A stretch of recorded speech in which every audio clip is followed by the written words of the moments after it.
اعوذ باللہ من الشیطان الرجیم بسم اللہ الرحمن الرحیم۔ درس تفسیر قرآن، درس نمبر 67 سورہ کوثر۔ ارشاد ہوتا ہے انا اعطیناک الکوثر، ہم نے آپ کو انا اعطیناک الکوثر، آپ کو کوثر عطا کیا ہے۔ کوثر کیا ہے؟ الخیر الکثیر، بہت زیادہ خیر کثیر، اور یہ خیر کثیر تمام اس چیزوں کو شامل کر لیتا ہے جن کی تفسیریں کوثر کے عنوان سے کی گئی ہیں۔ کوثر کی تفسیر جن عناوین سے کی گئی ہے، کوثر سے مراد فلاں ہیں، فلاں، یہ سب آ جاتا ہے خیر کثیر کے دائرے کے اندر۔ اور وہ کیا ہے؟ ما فسر بہ من العلم، من بیانیہ ہے جو ماں کو بیان کر رہا ہے، شامل کر لیتا ہے یہ خیر کثیر کا لفظ ہر اس چیز کو کہ جس کی تفسیر کی گئی ہے، جس سے تفسیر کی گئی لفظ کوثر کی۔ وہ کیا ہے؟ مثلا علم، ہم نے آپ کو علم عطا کیا، خیر کثیر عطا کیا، کوثر عطا کیا نہیں، علم عطا کیا، نبوت عطا کی، یا قرآن عطا کیا، یا شفاعت عطا کی، یا دنیا اور آخرت کی شرافت اور بزرگواری عطا کی، یا جنت میں ایک نہر عطا کی، یعنی حوض کوثر عطا کیا، نبی کا حوض، ہوا حوض ہو، آپ کا حوض کوثر عطا کیا۔ او ذریتہ، یا کوثر سے مراد ذریت ہے، ہم نے آپ کو ایک نسل عطا کیا، نسل کثیر، ذریت عطا کی۔ رد علی من زعم انہ ابتر، یہ اس کی کاٹ ہے، اس کی رد ہے کہ جو یہ گمان کرتا تھا کہ الیاذ باللہ آپ ابتر ہیں، اور نبی کو ابتر کا طعنہ دینے والوں کا جواب ہے یہ کوثر۔ اے یعطیک نسلا فی غایت الکثرت لا ینقطع الی یوم القیامہ، یعنی اے نبی، انہوں نے آپ کو ابتر کہا ہے، ہم آپ کو ان کے طعنہ ابتر کے جواب میں تسلی دیتے ہوئے یہ کہتے ہیں کہ آپ کو ایسی نسل عطا کر رہے ہیں کہ جو ان غایت کثرت میں ہے، یعنی بہت زیادہ کثرت پر مشتمل آپ کی نسل ہوگی، بہت بڑی نسل ہوگی، بہت زیادہ افراد آپ کی نسل میں شامل ہوں گے، اور ایسی نسل عطا کریں گے آپ کو کہ جس کا سلسلہ قیامت تک رکے گا نہیں۔ اب یہ جب عطا کریں گے کہنا تھا تو آتیناکا کیوں کہا؟ ماضی کا صیغہ، والتعبیر بالماضی اوتی کا نہیں ہے، اوتی کا مثلا، بلکہ یہ ہے کہ ہم عطا کر چکے ہیں آپ کو، یہ صیغہ ہے، جبکہ کہنا یہ کہ عطا کریں گے۔ تعبیر جو ہے وہ ماضی کی ہے لتحققہ، چونکہ یقینی الوقوع ہے، جیسے قیامت کے لیے متحقق الوقوع ہے، یعنی اس کا واقع ہونا یقینی ہے، متحقق ہونا یقینی ہے، تو کہا گیا اقتربت الساعہ، قیامت قریب آ گئی۔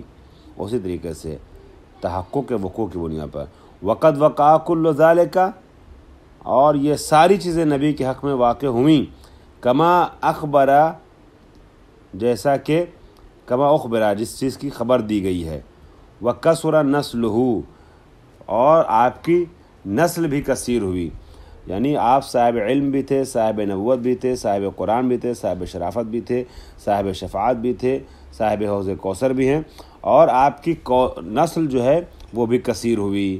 کس سے نسل کثیر ہوئی؟ من فاطمہ سلام اللہ علیہ السلام، جناب فاطمہ سلام اللہ سے، حتی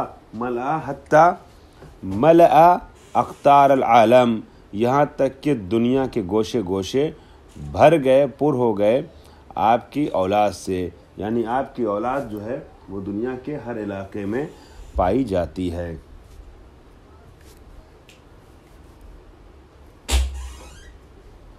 ان شانئک فصل لربک وانحر، اور ہم نے آپ کو جب نسل کثیر عطا کی، کوثر عطا کیا، تو آپ سے ایک مطالبہ ہے کہ آپ اپنے رب کے لیے نمازیں پڑھیں اور قربانیاں دیں، ٹھیک ہے۔ اب یہاں وانحر کا 2-3 معنی بیان کیا ہے۔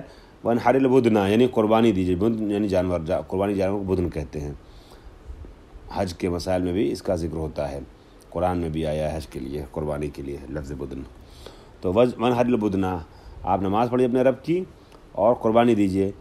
اب استقبل القبلۃ بنحرک فی الصلاۃ، یا تو آپ نماز میں جب کھڑے ہوں تو اپنی گردن کو اپنے سینے کہ سامنے کے اوپر کے حصے کو یعنی اپنے رخ کو قبلے کی طرف کر لیا ہے. نہرے کا یعنی اپنی نہر کہتے ہیں سینے کا وہ حصہ جو گردن سے ملا ہوا ہے, گردن کو ایک طریقے سے آپ کہہ سکتے ہیں ان شارٹ. تو آپ جو ہے وہ نبی جب نماز پڑھیے تو قبلہ رخ ہو جائیے. ارفع یدیک الی نحرک فی تکبیر, یہ تکبیر کہیے تو گردن تک ہاتھ اٹھا کے لے کر کے جائیے, یہ مراد ہو سکتا ہے. ان شانک هو الابتر, بے شک آپ کا دشمن, معذرت, آپ کا دشمن جو ہے وہ ابتر ہے. جس نے آپ کو ابتر کہا تھا وہ ابتر ہے. آپ تو کثیر النسل ہیں, آپ تو صاحب کوثر ہیں, یعنی صاحب نسل کثیر ہیں. وہ ابتر ہے یعنی کیا ہے؟ المنقطع النسل والذکر, یعنی اس کی نسل منقطع, اس کا ذکر بھی منقطع ہے, قابل ذکر نہیں, اس کا کوئی ذکر نام لیوا نہیں, کوئی ذکر کرنے والا نہیں ہے. لا انت, آپ ابتر نہیں ہیں. کیوں؟ لبقائے عقبے کا وحسن ذکر کا الی یوم القیامہ, کیونکہ آپ کے پشت میں آنے والی آپ کی پوری نسل باقی رہنے والی ہے قیامت تک, اور آپ کا ذکر باقی رہنے والا ہے قیامت تک. اشہد ان محمد رسول اللہ. اب اس کے بعد سورہ کافرون کی تلاوت ہو رہی ہے. قل یا ایھا الکافرون, بسم اللہ الرحمن الرحیم. قل یا ایھا الکافرون, اے نبی کہہ دیجئے کہ اے کافروں, یعنی القالون یا محمد, تعبدوا آلہتنا سنتن و نعبد الہک سنتن. کچھ لوگ آئے اور نبی سے کہنے لگے ہم معاملہ کر لیتے ہیں, ایک سال آپ ہمارے رب کی عبادت کیجئے, ایک سال ہم آپ کے رب کی عبادت کریں گے, معاملہ حل ہے.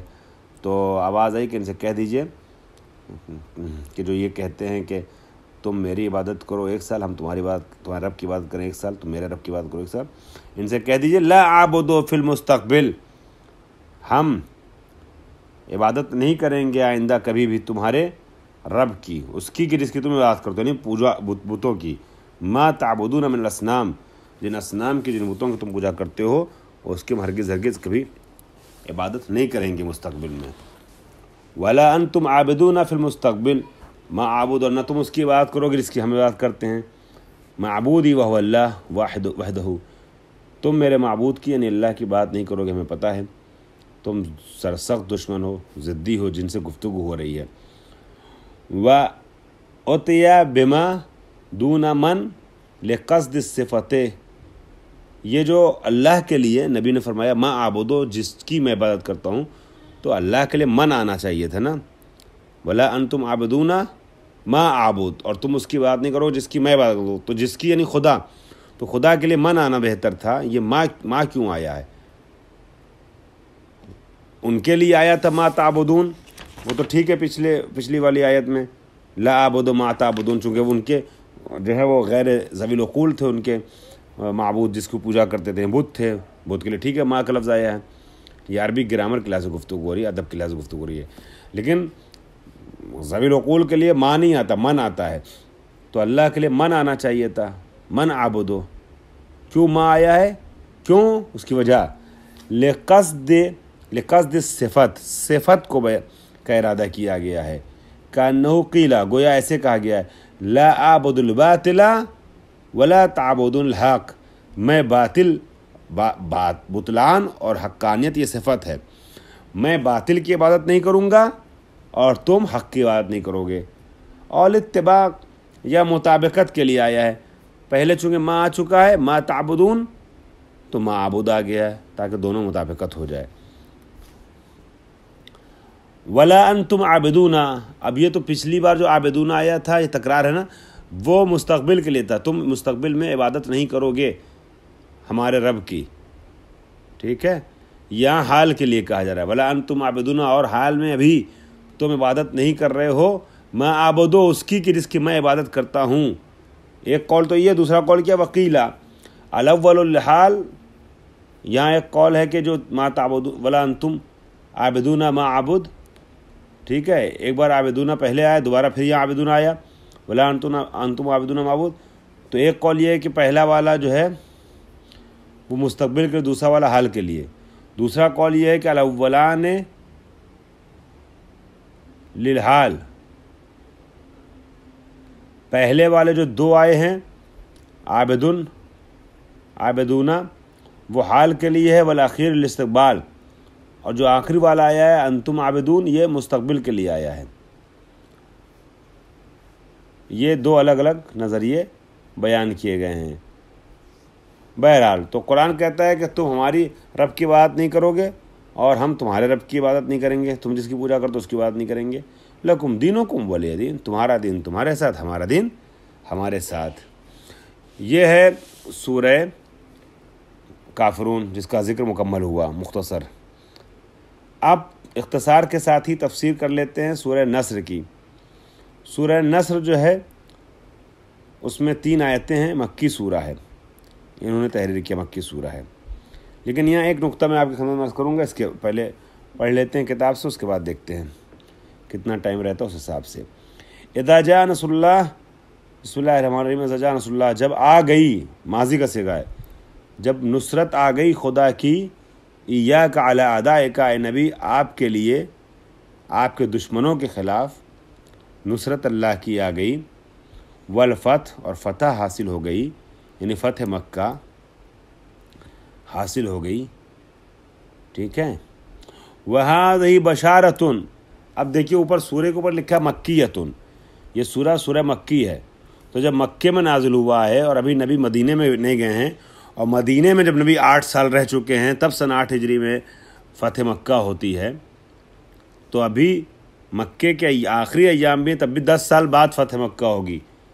اور یہاں کیا کہا جا رہا ہے فتح مکہ کے لیے؟ اذا جاء نصر اللہ والفتح، جب اللہ کی مدد آ گئی اور فتح حاصل ہو گئی آپ کو. تو یہ ایک طریقے سے بشارت ہے اور قرآن کا معجزہ علمی ہے کہ غیب کی خبر قرآن دیتا ہے. ومعجزۃن، یہ بشارت اور قرآن کا معجزہ ہے. لأنہا اخبار بالغیب وقد وقع، اس لیے کہ یہ جو والفتح کا ہے نا، یہ غیب کی خبر ہے اور جو بعد میں واقع ہو گئی. وقد وقع یعنی بعد میں واقع ہو گئی، یعنی فتح خیبر کہ کم سے کم 10 سال پہلے قرآن نے کہا ہے کہ فتح حاصل ہوگی، اور فتح حاصل ہو گئی. اور اس فتح کو ہوگی کی شکل میں نہیں کہا، متحقق الوقوع بناتے ہوئے ماضی کے صیغے کے ساتھ کہا. جیسے کہتے ہیں قیامت آ گئی، ویسے ہی کا فتح حاصل ہو گئی، جبکہ ابھی فتح حاصل ہونے میں 10 سال 20 12 سال 15 سال باقی ہے. اور اس یقین کے ساتھ قرآن نے کہا تو یہ اخبار غیبی اور یہ معجزہ ہے قرآن کا. حالانکہ ایک نظریہ یہ ہے کہ پہلا مکمل سورہ کون سا نازل ہوا اور آخری مکمل سورہ کون سا نازل ہوا. پہلے مکمل سورے میں بتایا جاتا ہے یا سورہ حمد ہے یا سورہ مدثر، اور ایک قول غیر معروف قول کی بنیاد پہ سورہ علق ہے پہلا جو مکمل سورہ. اور آخری جو مکمل سورہ نازل ہوا، آخری آیت جو نازل ہوئی تو سورہ مائدہ کی آیت نمبر 3 الیوم اکملت لکم، اور کہتے ہیں کہ سورہ بقرہ کی آیت نمبر 83 بھی یہ قول ہے، لیکن مائدہ زیادہ صحیح ہے، الیوم اکملت غدیر والی. لیکن مکمل سورہ کون سا نازل ہوا ہے آخری نبی پر؟ سورہ نصر ہے. تو اگر سورہ نصر یعنی یہی سورہ آخری نازل ہوا ہے، مکمل سورہ جو ہوا ہے، تو اس کا مطلب یہ سورہ مکی نہیں بلکہ مدنی ہے اور فتح مکہ کے بعد نازل ہوا. اور یہ خبر ہے، مستقبل کی پیشنگوئی نہیں ہے، ماضی کی خبر ہے کہ فتح حاصل ہو گئی آپ کو. ورایت الناس، اور جب فتح حاصل ہو گئی تو آپ نے دیکھا کہ یدخلون فی دین اللہ، یعنی فی دین الاسلام، دین اللہ الاسلام یعنی دین اللہ میں، یعنی دین اسلام میں لوگ فوج در فوج، افواجن فوج در فوج، جوخ در جوخ داخل ہو رہے ہیں. جماعت و قبائل بعد ما کان یدخل فیہ واحد واحد، پہلے ایک ایک کر کے مسلمان ہوتے تھے، اب جماعت در جماعت، گروہ در گروہ مسلمان ہو رہے ہیں. فسبح، اب جب ایسا ہے فسبح بحمد ربک، پس آپ اپنے رب کی حمد کیجئے اور تسبیح کیجئے. نزہ اللہ عما لا یلیق بہ متلبسا، جس چیز کا متلبس اللہ کو بنانا صحیح نہیں ہے، سزاوار نہیں، یعنی جس چیز کی جو صفت اللہ کی طرف منسوب کرنا مناسب نہیں ہے. مثلا اللہ جو ہے وہ خدا نخواستہ ظالم ہے یا جسم رکھتا ہے، اس طرح سے اس سے اللہ کو منزہ کیجئے. بحمد، اس کی حمد کرتے ہوئے، علی نعمت ہی، اس کی نعمت پر، علی نعم ہی. واستغفرہ انقطاعا الیہ، اور استغفار کیجئے دنیا سے منقطع ہو کر کے، اللہ کی طرف رخ کر کے. اول خلاف الاولی اول المومنین، آپ دنیا سے رخ پھیر کر کے اللہ کی طرف رخ کر لیے اور استغفار کیجئے. انہ کان توابا للمستغفرین، اور یہ جو ہے تواب ہے، اللہ تواب ہے مستغفرین کے لیے نہیں، استغفار کرنے والوں کے لیے توبہ قبول کرتا ہے، استغفار کرنے والوں کی توبہ قبول کرتا ہے. وآخر دعوانا الحمدللہ رب العالمین.